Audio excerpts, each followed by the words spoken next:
Sa pulong sa Ginoo, let us open our Bible, mga igsoon, Romans chapter 8. Hindi na niwali, pag-ibusog na nita. Ako siguro, pag-isip pa na natin, pag-imagas na ako mensahe. Okay, so, itong basahon, mga igsoon, actually, 39, ikaw to, pero usa lang ito basahon, verse 1 na.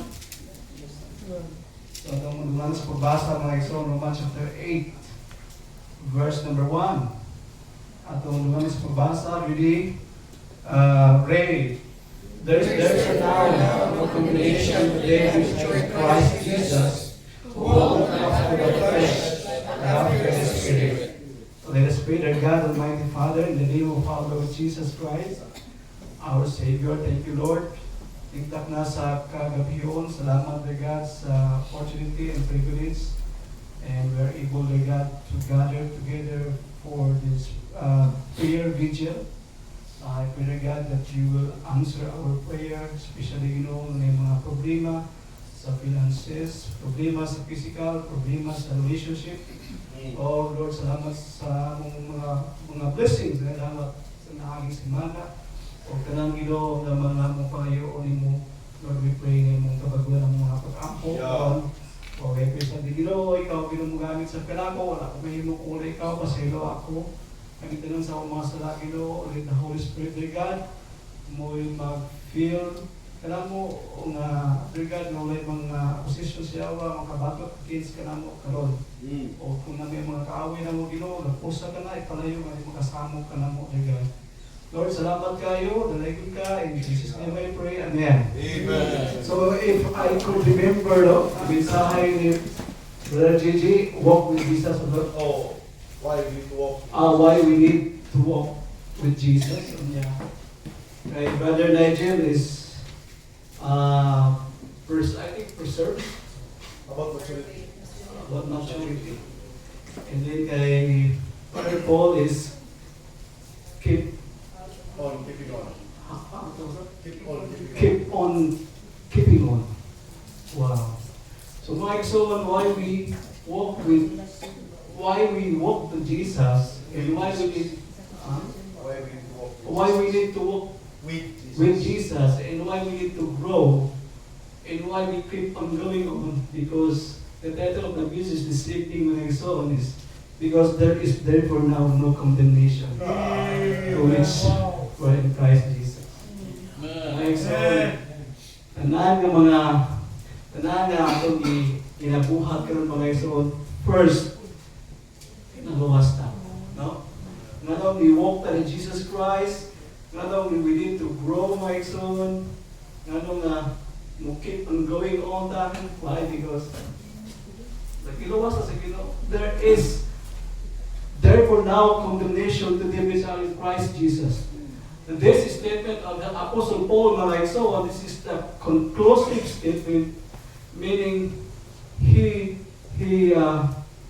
declared, o siya mingon na he is certain that a person who are in Christ Jesus suffered no condemnation. Ika na Bible na igsoon, John 3:16. Sa basahon mga igsoon, John 3:16 na alright, so ito paspasan kay 40 minutes na nabali siya. John 3:16. Yung Bible mga igsoon, for God, John 3:18. He that believeth on him is not condemned, but he that believeth not is condemned already, because he hath not believed in the name of the only begotten Son of God. So igsoon mo na siya ang reason why there is no condemnation, because mga igsoon, unas na lang we believe in Christ Jesus. Amen? Now, the Bible says in Romans chapter 8, na ay nagkabutan natin mga igsoon, who walk not after the flesh, but after the Spirit.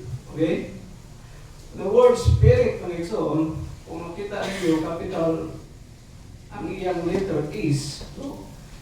Kung makabasa ta sa New Testament, makabasa ganita o word capital ang iyang uppercase niya is capital letter A's, no? Uppercase A's. Punto sa pata ng mga igsoon, this is the Spirit of God. No? Kung kabasa na mga igsoon, small letter is or lowercase na A's mga igsoon, mo ng Espiritu na to, no? So, every time mga igsoon, bumasa sa Bible, para kita mas tipyan, kung maka-encounter ta o capital letter is, so boto sa buta ng mga igsoon, it refers to the Holy Ghost, the Holy Spirit. Yeah. Gandaan na to. Okay? So, kininduha mga igsoon, walk not after the flesh, but after the Spirit. Kininduha mga igsoon, naani sa atong kinabuhi. Okay? Naani sa atong, kumbaga, sa atong sistema, sa atong kinabuhi mga igsoon. No? Because the Bible says in Galatians chapter 5, verse 16, kininduha ang flesh, no? Kaya mitas buhay pa ta mga igsoon. So, naapa na to ang flesh, no? And then, the moment that we got saved, mga igsoon, ikaw ng Bible, in Galatians chapter 5, verse number 6, Galatians chapter 5, verse number 16. This I say then, walk in the Spirit, and you shall not fulfill the lust of the flesh. For the flesh lusteth against the Spirit, and the Spirit against the flesh.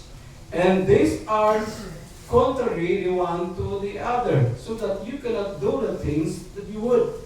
Mga igsoon, kung luwas ka karon, mga igsoon, kung salamat nga, buhay pa ka, so therefore mga igsoon, sa diha na luwas ka, natay Holy Spirit, natay Holy Ghost, nasa atong kinabuhay karon. At the same time, mga igsoon, ang imong lawas na buhay pa ka na paghapon, no? Amen? Buhay pa man ta. Yeah. Kininduha mga igsoon, nag-awayay din siya tunay everyday. The reason why mga igsoon, nga wala ang uban ng mga Kristohanon karon because napildi sila sa ilang flesh. O the reason why mga igsoon nga kanang naata karon diri because of the Holy Spirit. Okay? So kininduha, mag-away din siya everyday, no? Mag-away siya everyday. Labi na yung Saturday sa gabi. Saturday sa gabi, mga igsoon, ang imong flesh, ganahan din siya o mutanaw ka o sa Facebook mga igsoon, tanaw ka niya. Ang imong gusto na ganahan ka mo basa Bible, ganahan ka mo ampo sa Ginoo. Pero mga igsoon, wala ka bantay nga sige ka tanaw dai og cellphone, no? Wala ka bantay mga igsoon nga habit na dai alas 12. Hindi ka matali mo ka Sunday. Ay kung imo ka kapuya ay. Mura lain na kulawas. Ako na siguro discuss pastor nga, pastor, wala akong hapon. Mga igsoon, ingana ako maagi ba, no? So, kung dili ka kabantay ang mga igsoon, musugot sa dili, pwede kita sa flesh. Okay? Atong determine mga igsoon, kung sa may trabaho sa flesh na to, kung sa may sa dihan na naluwas ta, kung sa may kinatong lawas, kung sa may gamit ani, kung sa may buhaton ani, para usahay kini gamito sa yawa, na atong pagpangalagay sa Ginoo, no, dili ta pahimuot sa Ginoo. Okay? In Romans chapter, let us determine first the works of the flesh. Okay? So Romans chapter 8, at basahon, si Apostle Paul mga igsoon, ingon siya sa verse number 5.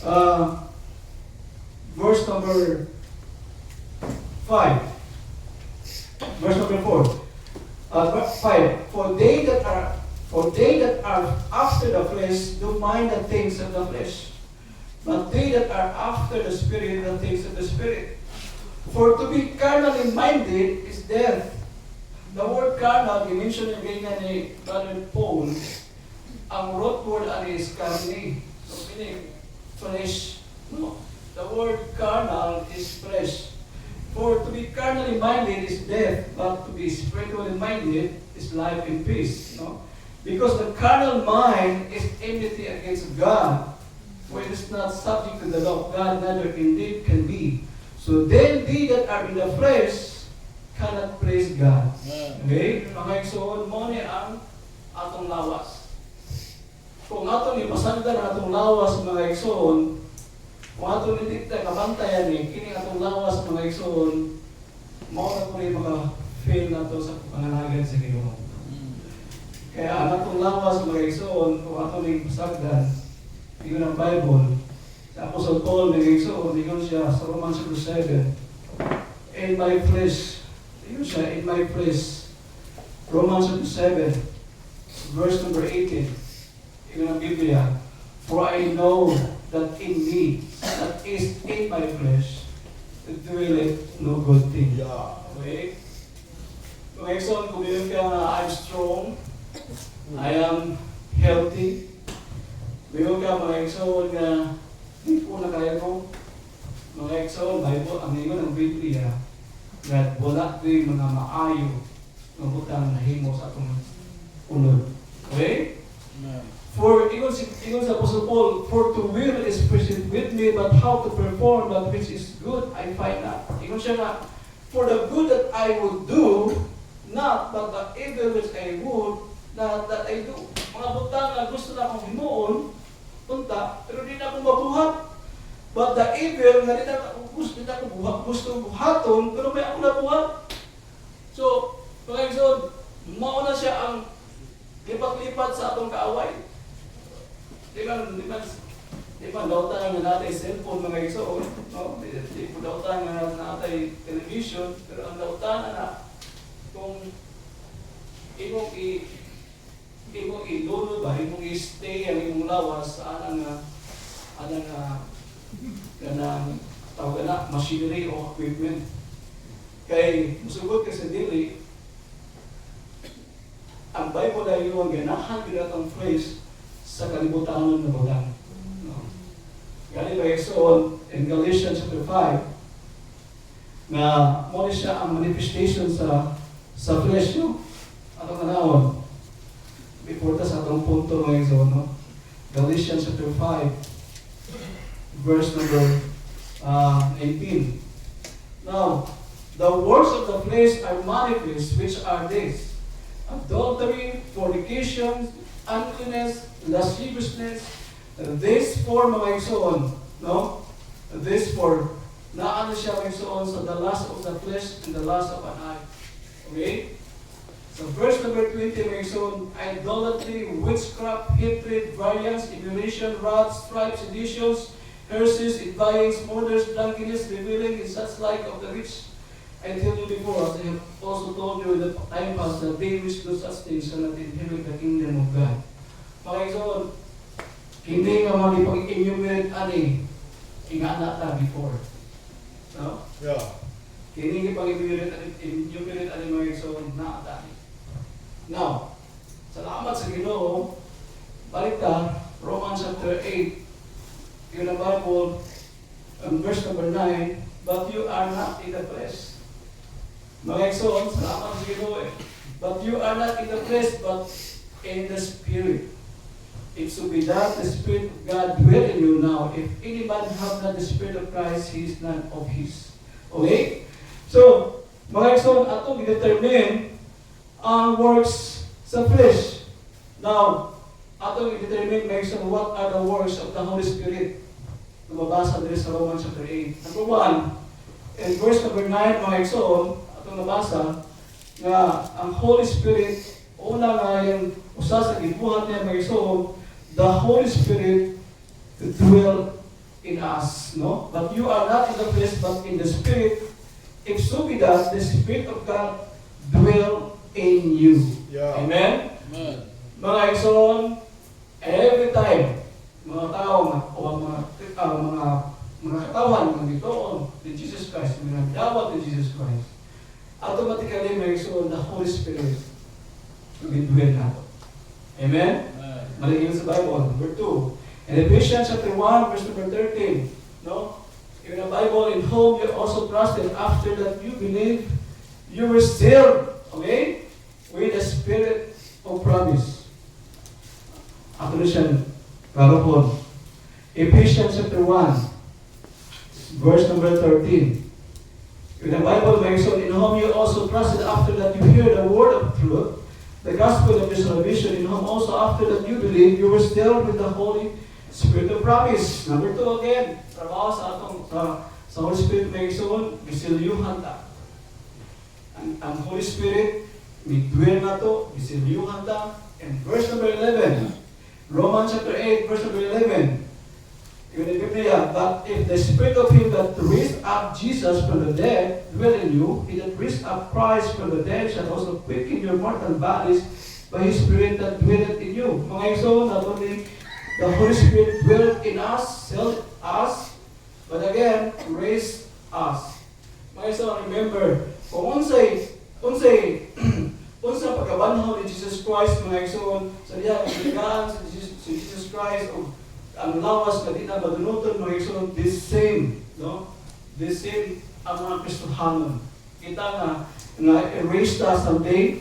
Kung mamatay tayo, ibalik sa Ginoo, mga isuon, erased na sa Ginoo, pero kung hindi kita mamatay, ibalik sa Ginoo, mga isuon. The Bible says, ang atong lawas, alis dali siya, o di matunuton. From corruptible to incorruptible bodies. Okay? Kung mamatay tayo, mabalik ang Ginoo, erased pala sa Ginoo. Kung kinsay nag-raise ni Jesus Christ, this same Spirit mo yung nag-raise mo ito. Again, so number 4, what are the works of the Holy Spirit? Verse number 11 again, quicken us. Okay? Mga ison, gibuhi o balik ang atong espiritu tungod sa sala. Tungod kay namatay ta sa sala, mga ison, ang Holy Spirit mo i-quicken nato.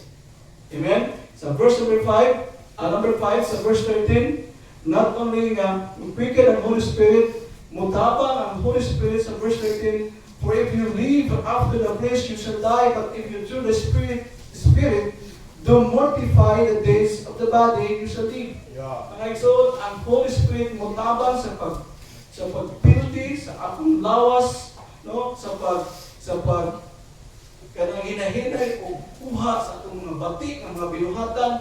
Kaya, banyo mga isuon, sa diha nga, hindi ka mo grow. Muli yung gaya ni Brother Paul. Sa diha nga, hindi ka mo grow. You will never be changed. Hindi ka mausap yun. Masugot ka sa dilit, hindi kita mausap. Ako mga isuon, may revision ka, dugay kahit kung nausap. Nalumas ko 2002, pero ikuha na ko ang tanan ng mga batik na sa akong mga kanang mga movie, yung mga terpin taina, dugay kayo nalabay na ko ang CD ko sa una, CD. Kanang CD na iputang sa kanang buwan. Dugay na ko nalabay ako nalautan ng mga salita. Dugay yun. Sadya, nag-grow ko, spiritually, mga iso na hinahinay lang. Dasan tayo mga iso na i-mortify. Ako nang hinahinay o labay. Hinahinay o kanang tanggal ang mga butang mga igsoon na makababag sa itong panalagyan sa Ginoo. Kung dili na siya, mahita mo instantly. Mahita mo na siya kung maghihinita, manigamutan na mo grow diha sa Ginoo. Number 6, not only ang Holy Spirit mga igsoon, dwelt us, sealed us, raised up, quicken us, mortify us, lead us, no? Verse 14, for as many as are led by the Spirit of God, they are the sons of God. Mga igsoon, kita, mga anak sa Diyos, tungkol kay bituo ta ni Jesus Christ. And of course, mga igsoon, usa sa mga butang na importante na atong hinugtuman, nga usa sa mga gibuhat po sa Holy Spirit, dili lang gilita, giwitnessan po ta. Nga ingon ang Bible, for the Spirit is itself beareth witness with our spirit. If our God, the Lord Jesus Christ, is our kanang gitawag attorney. Kung atong Ginoong Hesus mo ay madapit nato sa trono sa amahan. Mga igsoon, kung makadaog ka sa kaso, kinahanglan nanyo kay kanang witness nga kanang witness nga tinuon nga witness. Every case mga igsoon nga para madaog ka na kay reliable witness. Dumdumay nga si Jesus Christ is our attorney tubangan sa Dios. Yeah. And our witness is the Holy Spirit. Amen. Amen. Ang Holy Spirit mga igsoon mo ay nag-witness na to, nagmamato na to, na kita anak sa Diyos. Okay? And then mga igsoon again, ang Holy Spirit mga igsoon, help it and make it intercession for us. Maglisod ta og ampo, no? That's the reason why nga naay mga Kristohanon nga pag bungat pa lang sa bakba, ang pinaka-amen niya, hindi ka bunta na. Abi niya, taas kayo ng prayer. Yeah. Pag bungat pa lang sa bakba, nagtawag niya ay, pagkamata niya, nasili sa buntag, amen. Amen. Taas sa iyong boy. Okay, so, the works of the Holy Spirit helps us. No? Nga, unsay atong tuyo, unsay ipasulti ato, unsa ato isulti sa Ginoo, ang Holy Spirit mo tabang ato na. Amen? And also mga igsoon, the Holy Spirit grieve us. Every time na makasala ta, every time na natay mga nahimong butang nakapasakit sa Ginoo mga igsoon, ang Holy Spirit may usab sa mapiktuhan na. In Ephesians chapter 4, verse number 13. And the most important thing mga igsoon is nasa John chapter 14. Ang Holy Spirit mga igsoon matudlo na. Yeah. Okay? John chapter 14 verse number 26. Muna nga ang atong kinabuhi isip sa Kristohanon, if we really rely only to the works of the Holy Spirit, the will of the Holy Spirit mga igsoon, musugot sa dili ang atong kinabuhi mga igsoon, palipayon ta ng nangilagad sa Ginoo. Kaya naman, ang Holy Spirit mga igsoon, wala sa talan, tagluan ta kung sa ikabugot sa Dios. Pero ang Bible in John chapter 14 verse number 26, but the Comforter which is the Holy Ghost, whom the Father will send in my name. Kung sa ibuhaton sa Holy Spirit na to, He shall teach you all. Amen. Okay? And bring all things to your remembrance. In 1 John chapter 2, verse number 27. 1 John chapter 2, verse number 27. Kung mao ni siya akong gisaligan, ug akong hopefully nato tanan. Na every time mga igsoon nga natay vague ang atong pagbasa sa Bible, every time na maglisod ta, every time mga igsoon nga murag di ta kasabot, mga igsoon na ay Holy Spirit magpasabot nito. Verse number 27, but the anointing which you have received from Him abideth in you. You need not that any man teach you. Why ba? As the same anointing teacheth you all things. Okay? Daily little things, but all things. And it's truth, and it's no lie, even as it hath taught you, you shall abide in Him. Okay? Mao na trabaho sa Holy Spirit, my son. Now, ito sa atong mensahe. Why? There is no more condemnation to them who are in Christ Jesus. Number 1, Romans chapter 8, pakita. Okay, Romans chapter 8. Romans chapter 8. Why there is no more condemnation to them who are in Christ Jesus? Because number 1, because we are the children of God. Amen? Anak ta sa Diyos mga igsoon. Verse number 16. The Spirit itself beareth witness with our spirit that we are the children of God. And the children that heirs of God, and joint heirs with Christ. If so be that, we suffer with Him that we may be also glorified together. Mga igsoon, ingani. O ikaw, tinuray nga anak sa imong amahan o inahan. Bisag ikaw makasala kag kadaghan sa imong gilikanan. Bisag balibali ang himong sala. Kahimo ka sala sa imong gilikanan. But still, dili mawala ang imong pag-asa. Okay, so the same with us. Remember John chapter 1, verse number 12. But as many as receive Him, to them we give power to become the sons of God, and to them that believe on His name, which were born not of the blood, not of the flesh, not nor the will of man, but of God. Mga exod, we are the sons, we are the children of God. This is the reason why na wala na may condemnation. So kung makasala ta, amen, kaya makasala mo kita, tawar mo ta. But again, mga exod, ang Ginoo, munisiplina nato. Isip ko sa kagilikanan, munisiplina siya na. Kung atong anak, makasala, mga exod, wala gilikanan, hindi niya kanang disiplinahon. Wala gilikanan, mga exod, hindi na istoryahan o bunalan. Kaya atong tuyog tumong sa atong mga anak, mga exod, nga mahimos lang tarong. So the same with us, mga exod. Kung kita makasala, kabangan sa Diyos, dili patanggal ang atong pag-anak. Pero we will suffer the consequence. Mana siyang matuod. No? And Galatians chapter 4, verse number 6. Galatians chapter 4, verse number 6. Kung sa hindi mo sa Bible, mga exod. Galatians chapter 4, verse number 6. And because you are sons, God has sent forth the Spirit of His Son into your hearts, crying, Abba, Father. We are qualified na makatawag tag amahan namo. Why? Again, because we're the children of God. And that's the reason why na there is no condemnation today which are in Christ Jesus. Okay? And then mga exon, remember, we are waiting for the redemption of our body. Okay, Romans chapter 8, palita. Romans chapter 8, verse number 23. Okay? So the moment that we believe the Lord Jesus Christ, the moment that we receive the Lord Jesus Christ, our soul naluwas. Amen? Naluwas ang atong soul instantly.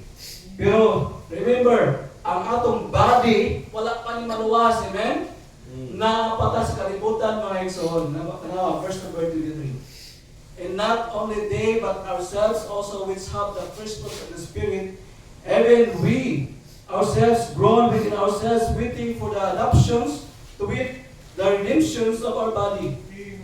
The moment nga makadungog ta sa trompeta sa Diyos, the moment mga exon na manaaw na si Jesus Christ gikan sa langit, that's the time mga exon, kita nga mga luwas. No? Luwason ang atong lawas. Amen? Pulihan na ta sa lawas na di madaluton. Okay? O ang atong lawas, mga exon, sama na sa lawas ni Jesus Christ. Kung nakainomdom mo, after na resurrect si Jesus Christ, may lusot si Jesus Christ sa puntahan nato sa Rome sa mga disciples. And that body will be our body someday. Okay? Kung sa'y lawas ni Jesus Christ, mga exon, mao po na atong lawas. Kay mo na atong glorified body. And ganun, sa verse number 30, mga exon, moreover, whom He did predestinate, they were also called. And whom He called, they be also justified. In whom He justified, then He also glorified. Mga exon, kay ba ang Ginoo nakita naluwas. Pero ang Ginoo mga exon, wala tagi ihimo sa Ginoo nga robot, nga automatic, nga luwasod na niya. No, we have to choose. Atong ipili mga exon na gituhuan ato si Jesus Christ, that's why naluwas ka. Sa diyan atong ipili nga atong gituhuan si Jesus Christ mga exon, after that gipredestined ta si Ginoo. Nga langit ang atong padulungan mga exon is to be conformed to the image of His Son, that He might be the firstborn among many brethren. Mo siya gi-mention ni Brother Nigel kanina. Okay? So, mga exon, ingana ang hitabo sa itong kinabuhi. The moment the twinkling of an eye, we all be changed.